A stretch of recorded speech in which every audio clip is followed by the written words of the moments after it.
Se eu dissesse que duas mulheres mudaram o rumo de uma guerra, você acreditaria? E se eu contasse que uma delas era líder de um povo inteiro e a outra uma dona de casa com um martelo na mão?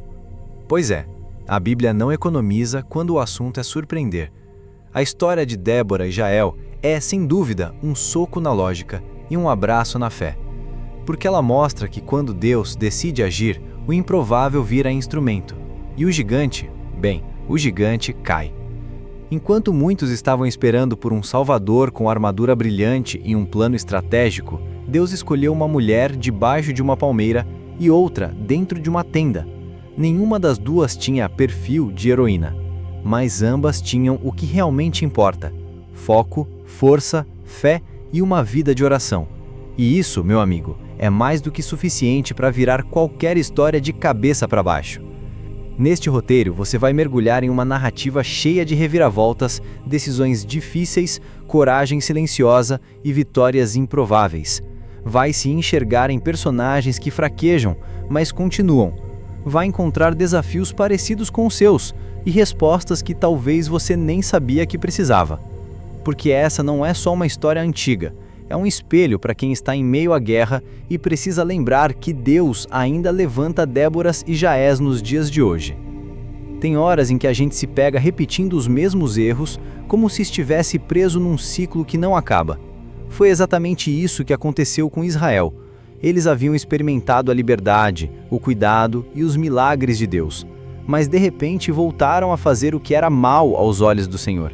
Parece absurdo, mas olha só. Quantas vezes a gente também troca o essencial pelo momentâneo? Eles se afastaram da fé, da aliança, do foco e colheram opressão. Foram 20 anos de medo, de vergonha e de silêncio pesado. E tudo começou com uma escolha: deixar Deus de lado. O nome do opressor era Jabim, rei de Canaã. Seu comandante, Sísera, comandava 900 carros de ferro, o terror da época. Ninguém se atrevia a enfrentá-lo. Era como viver à sombra de um pesadelo. O povo clamava por liberdade, mas esquecia que a verdadeira força começa na obediência. E cá entre nós, não é isso que acontece quando a gente tenta viver no automático, deixando a oração esfriar e a fé ficar só no discurso? A dor deles não veio do nada. Foi consequência de uma negligência espiritual que, aos poucos, destruiu a confiança coletiva. Mas aqui vem a virada. Mesmo diante da desobediência, Deus não desistiu do seu povo. Ele ouviu o clamor. Ele sempre ouve. É como aquele pai que sabe que o filho caiu, mas espera o chamado para correr e levantar. O ciclo só começou a mudar quando o povo, no fundo do poço, decidiu clamar de novo. E aí, como se fosse um novo capítulo, Deus começou a preparar a libertação. Mas, surpresa, essa libertação viria por mãos inesperadas. Num mundo dominado por decisões masculinas, onde as vozes femininas quase não tinham espaço, Deus escolheu uma mulher para liderar toda uma nação. Débora não era apenas juíza, ela era profetisa, estrategista e conselheira. E olha que não estamos falando de uma época de paz, mas de guerra. Enquanto muitos estavam paralisados pelo medo, ela estava debaixo de uma palmeira, julgando causas e ouvindo a voz de Deus. A palmeira virou símbolo de refúgio, discernimento e direção. Era como se o povo dissesse: quando tudo está confuso, vamos até Débora. Mas não pense que foi fácil para ela. Ser mulher num tempo desses já era motivo de olhares tortos. Agora imagine liderar e ainda por cima ser aquela que transmite a palavra do Senhor. Débora não se deixou abalar. Ela não pediu permissão para ser usada por Deus. Ela apenas obedeceu. E aí está uma lição, que atravessa os séculos. Não importa se o mundo duvida de você. O que importa é se você está ouvindo a voz certa. Débora não precisou levantar a espada para mostrar a autoridade. Sua força estava na sua fé e na sua coragem de obedecer. Muita gente hoje espera que Deus chame alguém mais preparado, mais forte ou mais conhecido, mas a escolha dele nem sempre segue a lógica humana. Ele usa quem está disponível, quem tem foco, quem tem vida de oração.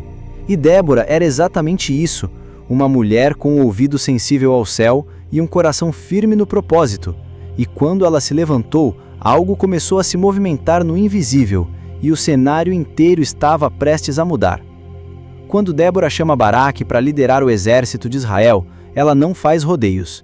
Deus já tinha dado a ordem: vai, ajunta 10.000 homens e enfrente Sísera, porque a vitória é certa. Mas a resposta de Baraque revela algo que muitos de nós conhecemos bem: o medo camuflado de preocupação. Ele disse que só iria se Débora fosse junto. Parece sábio, parece estratégico, mas no fundo era medo. Medo de falhar, medo da responsabilidade, medo de enfrentar algo maior do que ele mesmo. Baraque representa aquela parte em nós que quer obedecer, mas só se for em segurança. Ele não disse não, mas também não disse sim com o peito aberto. E vamos combinar, quantas vezes adiamos decisões importantes esperando por garantias que talvez nunca venham? Às vezes, a fé exige que a gente se jogue mesmo, sem ver nele embaixo. A diferença entre prudência e covardia é sutil e precisa ser discernida com muita oração e coragem. Débora não o repreendeu, mas deixou claro: você vai sim vencer, mas a glória dessa vitória não será sua.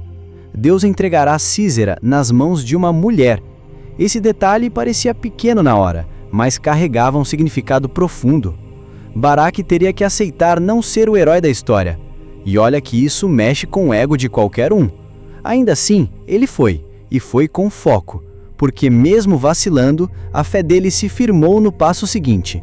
E foi aí que a engrenagem da libertação começou a rodar de verdade. Quando Deus dá uma ordem, ele já providenciou tudo o que é necessário para cumpri-la. Mas a gente, com os nossos cálculos e inseguranças, insiste em medir o chamado pelas nossas limitações. Foi o que aconteceu aqui. A palavra era clara: Deus vai entregar Sísera nas tuas mãos. Mas o medo humano distorceu a clareza da missão. O dilema de Baraque é o mesmo que a gente enfrenta hoje: confiar no que Deus diz ou depender do que os olhos veem. A resposta define se a gente vai avançar ou ficar paralisado no meio do caminho. A ordem de Deus não vinha com um mapa detalhado, nem com garantia de conforto. Era fé no escuro.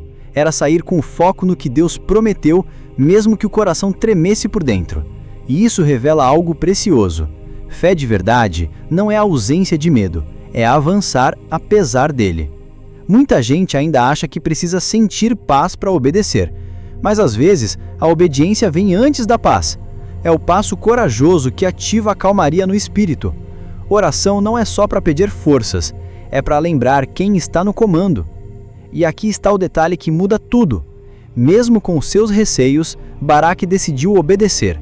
Ele não era o mais ousado, nem o mais preparado, mas ele foi. Às vezes, Deus está mais interessado na nossa disposição do que na nossa performance. E foi nesse movimento de obediência misturado com dependência que a mão de Deus começou a agir. Só que a estratégia que ele usaria para vencer o inimigo seria, no mínimo, surpreendente. Você já percebeu como Deus adora quebrar os nossos padrões? Quando a batalha se aproxima, a lógica humana esperava uma guerra clássica: espadas, lanças, gritos e suar. Mas Deus escolhe uma rota inesperada. Ao invés de confiar em força bruta, ele usa a natureza, uma tempestade violenta, lamaçal no vale e os temidos carros de ferro de Sísera atolados sem chance de manobra. Resultado, o que era o terror de Israel virou sucata afundada no barro. E tudo isso orquestrado por uma inteligência divina que não precisa provar nada para ninguém. Esse momento nos ensina algo poderoso. O que você teme pode virar o palco da sua vitória. Aquilo que parece invencível pode desmoronar num estalar de dedos se for Deus quem estiver no comando. Às vezes oramos pedindo que Ele nos fortaleça para vencer, mas Ele quer apenas que confiemos e deixemos que Ele vença por nós. O foco aqui não era a estratégia militar, era a dependência total. A fé se tornava visível justamente quando tudo fugia do controle humano. E sabe o que é mais louco? Deus permitiu que tudo parecesse impossível só para mostrar que o impossível é onde Ele brilha. Quando tudo desanda, é aí que Ele costura a reviravolta. Talvez seja por isso que algumas situações na nossa vida parecem sem saída, porque a saída não vem de nós, vem dEle. E no meio da lama, da chuva e da confusão, Deus estava escrevendo o mais incrível capítulo da libertação de Israel. Mas o inimigo ainda tinha uma carta na manga. Uma fuga silenciosa que daria lugar a um outro tipo de heroísmo. É impressionante como, mesmo diante da vitória iminente, ainda tem gente que acredita que tudo depende da própria força. Mas essa batalha deixou bem claro que o braço do homem não sustentou nada. Não foi a espada de Baraque, nem a coragem dos soldados, nem uma tática genial de guerra. Foi Deus, simples assim. Foi Ele quem moveu os céus, quem fez a terra tremer, quem confundiu o inimigo. A glória da vitória tinha dono, e não era nenhum general de Israel. Isso muda tudo na forma como a gente enxerga as nossas próprias lutas. Quantas vezes a gente acha que precisa ser forte o tempo todo? Como se tudo dependesse da nossa inteligência, do nosso esforço, do nosso currículo. Mas quando a gente está no centro da vontade de Deus, é Ele quem luta. A nossa parte é manter o foco, não perder a fé e continuar em oração, mesmo que pareça que nada está funcionando. Deus não... O exército de Císera desmoronou como castelo de cartas. Aqueles que pareciam invencíveis foram vencidos sem chance de revidar. E aí vem o detalhe curioso. Císera, o comandante cruel e temido, fugiu a pé, desesperado. Um homem acostumado a liderar carros de guerra, agora corria pela vida como um fugitivo. Era o começo do fim, mas esse fim não aconteceria nas mãos de Baraque. E o que vem a seguir é talvez uma das maiores surpresas da Bíblia. A imagem é quase cinematográfica. Císera, o comandante dos 900 carros de ferro, agora foge a pé, sujo, ofegante, derrotado não por uma espada, mas por uma virada divina. É como se Deus estivesse dizendo: você pode correr, mas não pode se esconder do meu propósito. E vamos falar a verdade. Quantas situações na vida parecem escapar do nosso controle, como se o problema tivesse ganhado pernas e fugido da nossa vista. Só que, mesmo quando a gente não vê, Deus ainda está no encalço daquilo que parece nos ameaçar. A fuga de Císera revela um detalhe importante. O orgulho sempre tenta achar uma rota de escape. Ele corre para a tenda de Jael, achando que ali encontraria refúgio. Afinal, havia paz entre seu povo e o marido dela, Éber. Ele acreditava que estava seguro, que ainda podia manter o controle mesmo depois da derrota. Mas o que ele não sabia é que o campo onde ele se refugiou já estava dentro do plano de Deus. E quando Deus traça um final, nem os atalhos do inimigo conseguem mudar a rota. Essa parte da história nos mostra que Deus não só vence batalhas, ele também fecha ciclos. Nada fica em aberto quando ele quer ensinar algo profundo. E aí, no silêncio de uma tenda aparentemente pacífica, uma mulher comum se levanta com uma coragem incomum. O que estava sendo conduzido desde o céu, agora ganharia forma nas mãos de alguém totalmente improvável. E se você achou que Débora já tinha quebrado os padrões, espere só até conhecer Jael. Jael não era juíza, nem profetisa, nem guerreira. Era uma mulher vivendo sua rotina em uma tenda simples, fora dos holofotes da batalha. E é justamente ali, no lugar improvável, que Deus decide encerrar a guerra. Císera entra na tenda, cansado, vulnerável, e Jael o acolhe com uma calma desconcertante. Ela dá leite ao invés de água, cobre ele com uma manta e espera o momento certo. Nada nessa cena é comum, é tensão pura, disfarçada de hospitalidade. E é aí que a verdadeira força aparece, na firmeza silenciosa de quem sabe o que precisa fazer. Jael não tinha espada, mas tinha convicção. Não era do exército, mas tinha discernimento. Quando viu a oportunidade, ela não hesitou. Pegou uma estaca e um martelo, ferramentas do cotidiano, e com elas executou o ato final da guerra. Foi chocante, direto, definitivo. Uma mulher simples, com foco, fé e coragem, realizou o que milhares de soldados armados não tinham conseguido. Jael nos ensina que Deus pode usar aquilo que você tem na mão, desde que você esteja disposto a agir no tempo certo. O silêncio daquela tenda falou mais alto do que os gritos do campo de batalha. A vitória de Israel foi selada por uma mulher que ninguém esperava, em um lugar que ninguém valorizava. E quando Débora e Baraque ficaram sabendo, o que poderia ter sido só um desfecho inesperado virou algo ainda maior, uma canção. Uma celebração tão poderosa que ecoou por gerações, porque quando Deus faz, até a vitória ganha melodia. Depois de tudo o que aconteceu, a batalha, a fuga de Císera, a ousadia de Jael, Débora não fez um discurso político e nem escreveu um relatório militar. Ela cantou. Isso mesmo, ela pegou a vitória e transformou em música. E não era uma música qualquer, era um cântico profético, cheio de detalhes, nomes, glórias e denúncias. Porque quando o coração transborda de gratidão, ele não consegue ficar em silêncio. O cântico de Débora é um lembrete de que o louvor é uma arma espiritual. Ele não vem só depois da vitória, ele é parte dela. A canção exaltava os que se dispuseram e também expunha os que se omitiam.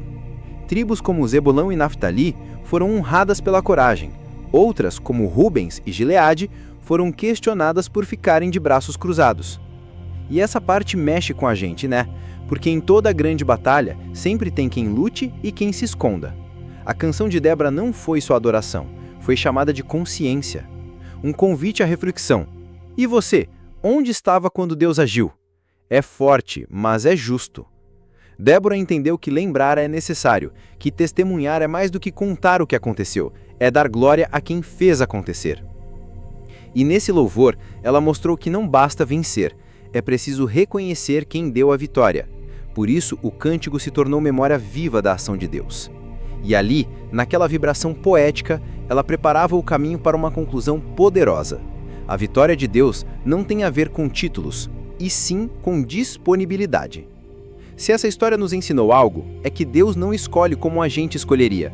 Ele levanta mulheres num tempo de machismo, dá ordens a líderes inseguros, usa estacas ao invés de espadas e transforma canções em testemunhos eternos.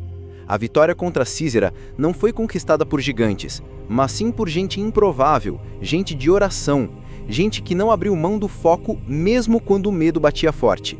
E mais uma vez, Deus mostrou que o que realmente importa não é o que temos, mas quanto confiamos nele. O livro de Juízes fecha esse capítulo com uma frase marcante: "E a terra teve paz por 40 anos. 40 anos! Tudo isso porque pessoas comuns disseram sim ao chamado mesmo sem se acharem prontas. Débora, Jael, Baraque, nenhum deles seguiu o roteiro óbvio, mas todos eles tinham algo em comum: fé suficiente para obedecer e coragem suficiente para continuar. E isso é exatamente o que o mundo precisa hoje. Gente que não se conforma com o ciclo de dor e decide quebrá-lo com atitudes firmadas na oração e na presença de Deus. Sabe o que mais chama a atenção? O fim dessa história não foi só uma vitória militar. Foi um marco espiritual, um divisor de águas, uma lembrança viva de que quando Deus se levanta, até os gigantes tropeçam. E que basta uma pessoa cheia de fé, uma só, para virar a história de uma nação. Talvez seja com você. Talvez Deus esteja apenas esperando alguém que diga: "Eu estou aqui", porque a próxima página da história pode estar nas suas mãos. E agora, me diz, o que você está esperando para sair da sombra da dúvida e entrar na luz do propósito? A história de Débora e Jael não é apenas sobre mulheres fortes, é sobre gente comum que decidiu crer mesmo quando tudo dizia ao contrário. Talvez você esteja vivendo sua própria guerra, com Císeras modernos batendo a porta, com medo disfarçado de prudência e com promessas divinas parecendo distantes. Mas se essa história te mostrou algo, é que o milagre começa quando a gente age com foco, força, fé e oração. Você está disposto a se posicionar como Débora, mesmo quando ninguém entenda? A agir como Jael, mesmo que ninguém esteja olhando? A seguir em frente, mesmo com medo, como Baraque? A verdade é que Deus ainda escreve histórias com os improváveis. A pergunta é: você vai deixar que Ele escreva a sua? Se essa mensagem tocou o seu coração, compartilhe com alguém que precisa de encorajamento. Inscreva-se no canal, ative as notificações e caminhe com a gente nesse projeto que não é só sobre histórias bíblicas, mas sobre vidas reais transformadas pela palavra. A próxima virada de roteiro pode ser a sua.